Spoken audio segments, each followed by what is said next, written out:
The Currie Cup could be cancelled this year, and if so, South African rugby would stand to lose about 300 million rand. Now, the immediate question is why? How and why can the oldest rugby competition in South Africa even get to the stage where there is a possibility of cancellation? Well, that's exactly what I'm going to be answering in today's video. If you haven't, please make sure you hit that subscribe button because we are on our way to 100,000 subscribers and we would love you to be a part of the community. Also, make sure to leave your thoughts down in the comments. I do read every single comment and I'll reply to as many as I can. Now, historically, the Currie Cup has been one of the biggest competitions in South Africa, but it's not just me, and I think you'll probably also feel this way. The Currie Cup has slowly been dying over the past couple of years. I mean, I think back to the 2008, 2010s when the stadiums were absolutely packed out for a Sharks versus Bulls game or a Western Province versus Sharks game. It was absolutely massive back in the day.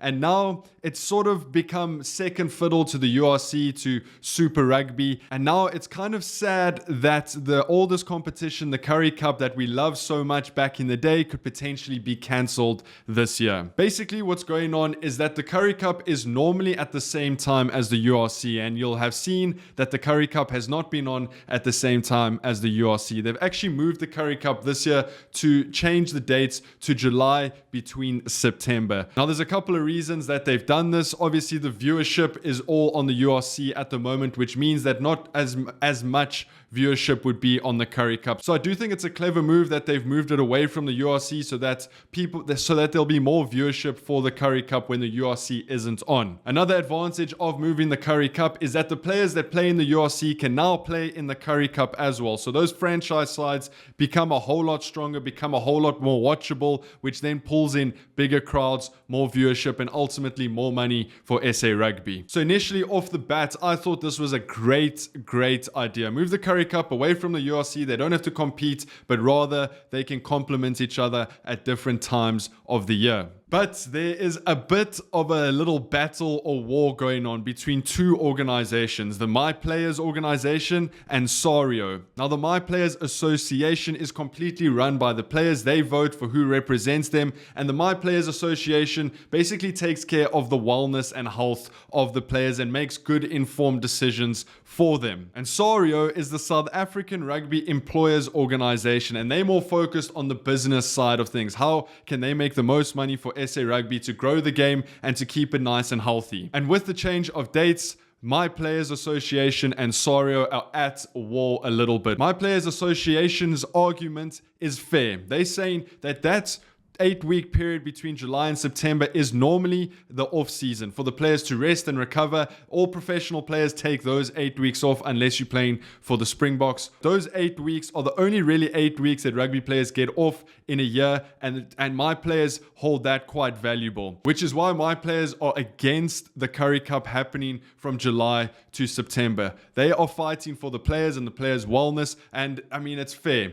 That's their job. That's what they have to do, and they're going to fight that. The problem is that Sorio are focused on the business side of things, and they presented to SA Rugby this last week that if the Currie Cup gets cancelled, if they call it off because of the My Players Association, then SA Rugby stands to lose around 300 million rand. And this is because that the premier teams involved in the Currie Cup earn about 10 million rand from the Currie Cup through sponsorships, through TV deals, and if the Currie Cup doesn't take place, then they'll lose that 10 million rand. SA Rugby will also lose about 26 million rand because of their major sponsors, because of their TV rights. It's just a whole mess. Now, if the Currie Cup did have to get cancelled, the franchises like the Lions, the Sharks, the Stormers, and the Bulls, who are the top end of South African rugby, yes, they'll be affected, but they'll still be able to get by. Who this really affects is the sides like the Pumas, the sides like the Griquas, who only really play in the Currie Cup. Yes, the SA Cup is currently going on, but there isn't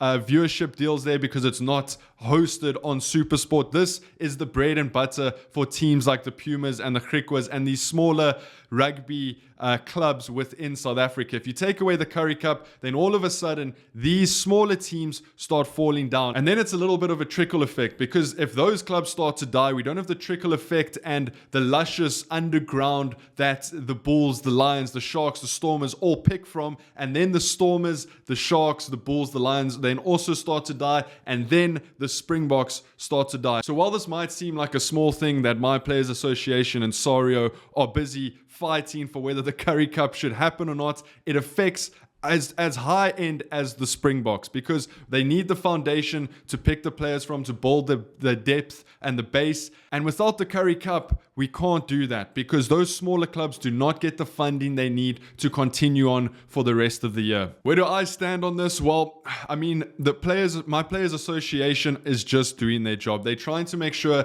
that the welfare of all professional rugby players within South Africa is taken care of. Not only the high elite level players that play for the Springboks, the Lions, the Sharks, the Bulls, and the Stormers. They're looking out for the players who play for the Volker, who play for the Leopards, who play for the Pumas, the Griquas. Sorio are trying to take care of South African rugby as a whole, the brand of South African rugby, and where we move forward from here. So it is a little bit of a difficult situation for me.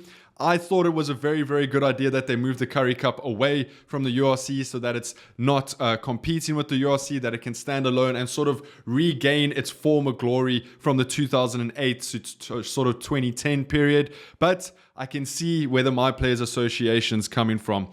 If I were to take a guess, I would say that the Currie Cup is still going to go forward. At the end of the day, SA Rugby has the final call. There's too much money on the line for SA Rugby. So I do think that Currie Cup is going to take place between July and September, which I think it should. The players, I think they'll get through it. They might take some off time after the Currie Cup. But at the end of the day, as a South African rugby fan, we want to see the best players playing in the URC. We want to see the best players playing in the Currie Cup. And that's exactly what this is going to do with the change of dates. So a bit of a weird one. There's a lot of money on the line, but I do think the Currie Cup needs to stay alive. And I think it's probably the best that it is standing alone. It'll make the most money. More fans will be invested. As always, let me know what you guys think down in the comments. It's a bit of a touchy situation, but I thought we better cover it. If you haven't, make sure you hit that subscribe button, and I'll see you guys tomorrow. Take it easy. Peace.